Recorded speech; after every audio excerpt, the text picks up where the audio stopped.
嗨，大家好，我是 Kevin。各位有没有想要投资越南的股市啊？最近我们台湾有一档 ETF 要上市哦，它是追踪越南的股市。那这档 ETF 呢是由富邦他们所成立的 ETF， 那它所追踪的指数是富时越南30指数。这档 ETF 叫做00885，那要在下礼拜一，也就4月19号的时候呢挂牌上市。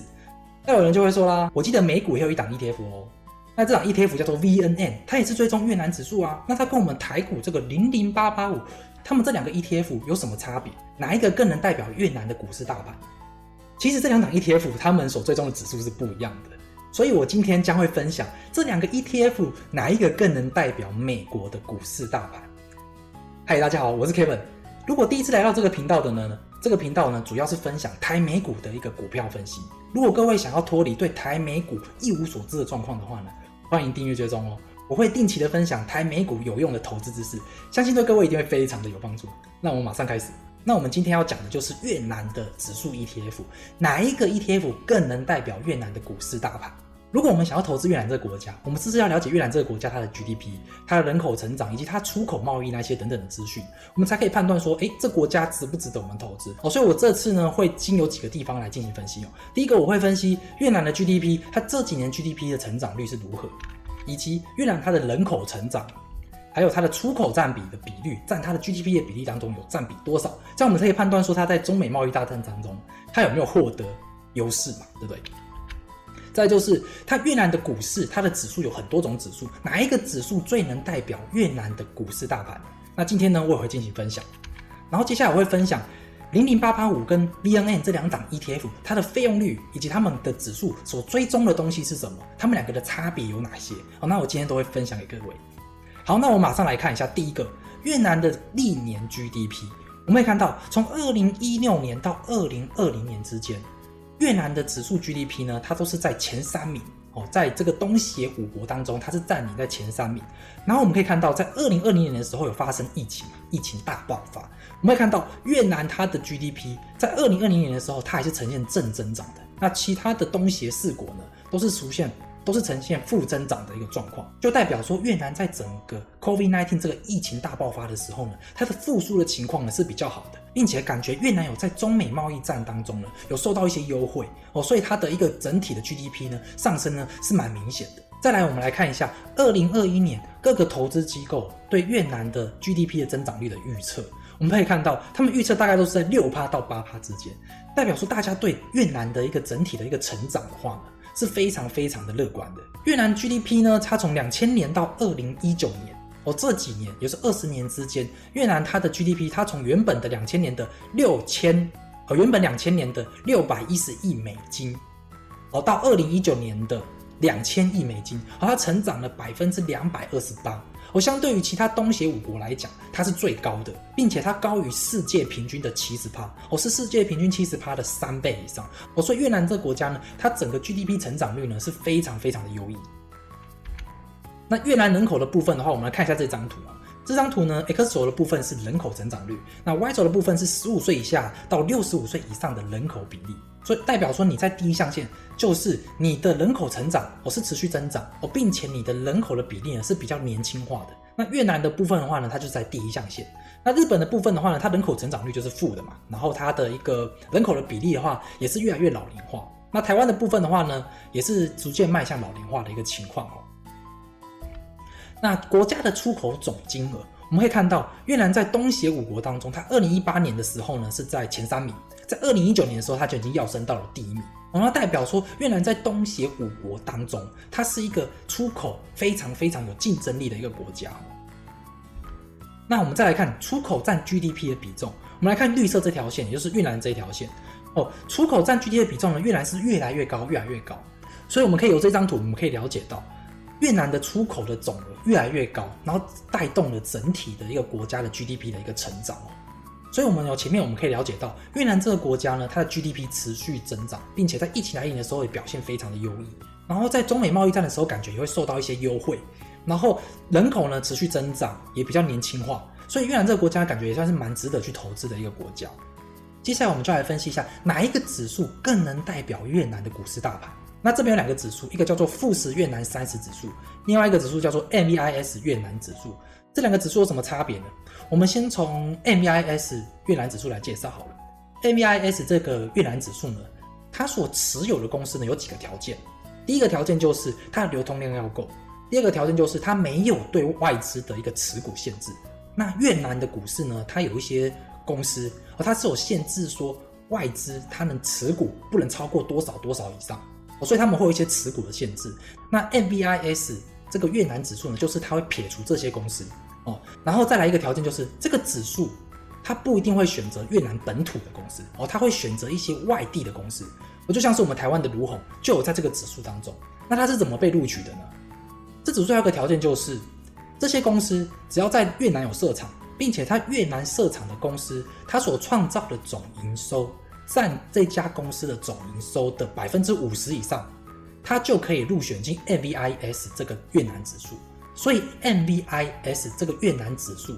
它的持股比例当中只有 65% 是越南本土的公司，其他 35% 都是外地的公司，也就是外国的公司。那富时越南30指数呢，这个指数呢，它除了跟我们的 MVIS 越南指数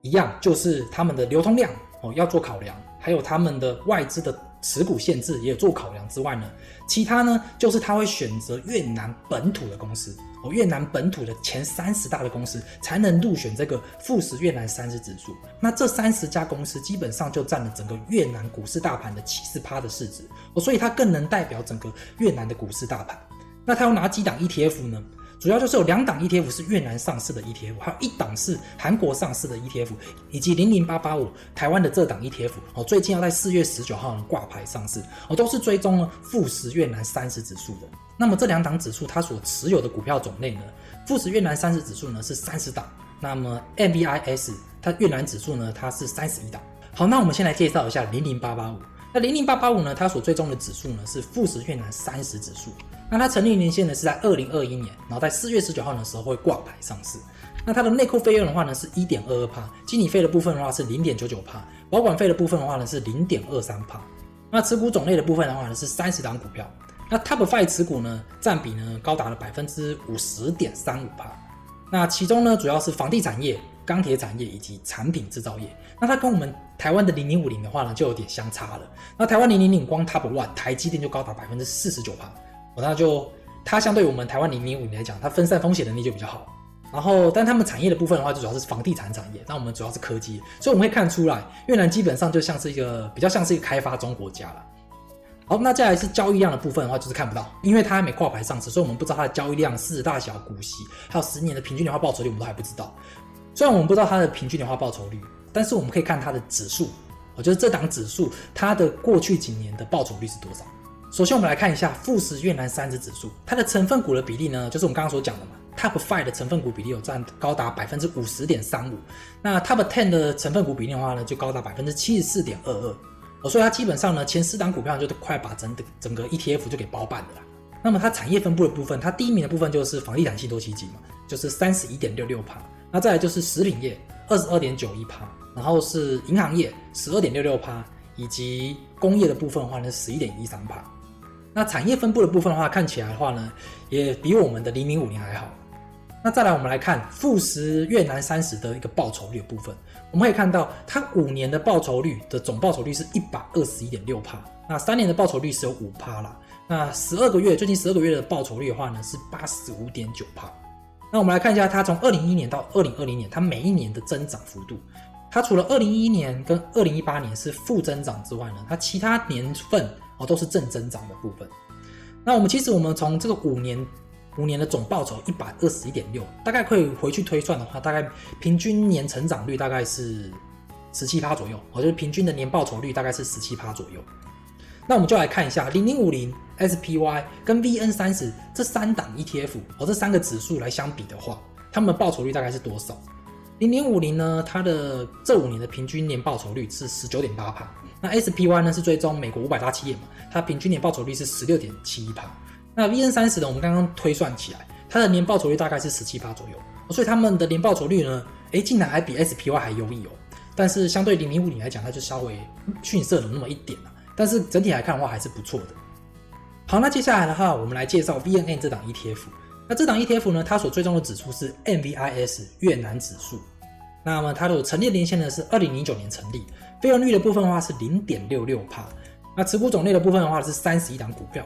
那么持股的股数的话呢 Top 5的占比是 36.83%。36.83% 相对于我们刚刚所看到的00885的话，它的分散风险的能力的话呢是更好的。那它也是这样，主要是房地产、还有工业以及我们的食品制造业，就乳品制造业。交易量的部分的话呢是每日是32万，那市值大小的部分的话是 5.97 亿美金，股息的部分的话呢是 0.56%。那么它最近的10年平均年化报酬率是负的 0.54%， 所以说 VNN 这档 ETF 呢的年报酬率是负的，难怪会有人会说啊，投资越南好像是报酬率都是负的，越南不值得投资。其实它主要是因为 VNN 这档 ETF 啦，它不是全部代表越南的大盘。5年的平均年化报酬率是 6.99%， 那么最近1年的年化报酬率是 58.28%， 那其实还算 OK 啦。那它的产业分布的话呢，我们会看到它的越南的部分的话是占 65.5%， 那么再来就是南韩的部分的话是占 19.5%， 台湾的部分是 8.85%， 日本的部分是 4.7%， 那马来西亚的部分是 1.3%。就是因为我刚刚所讲的嘛，只要你的工厂是在越南的本土有工厂，并且那个工厂所创造的营收是你的这家公司的总营收的 50% 以上，你就能入选这档 ETF， 就能入选这个指数。所以这个指数呢，就不是所有的公司都是越南本土的公司。好，那这个指数它的一个产业分布的部分的话呢，房地产信托基金是 28.37%， 然后再来就是科技也大概是 17.84%， 这两个加起来大概就 40% 左右。那我们来看一下 VNN 它的一个报酬率的部分。好，它最近5年的报酬率看起来就没有值得吸引我们的地方啊。这5年大概只增加了 1.2 倍左右，1.2 倍左右。那5年的平均年化报酬率是 6% 左右，所以就是很普通了。那结论就是越南 GDP 它是持续增长，然后2020年的话表现也非常亮眼，就算疫情来的话它也是正增长。然后在2021年呢，它预估成长也有到6到8%。再来就是越南的人口处于年轻化并且是持续增长的阶段，就代表这个国家还持续的发展。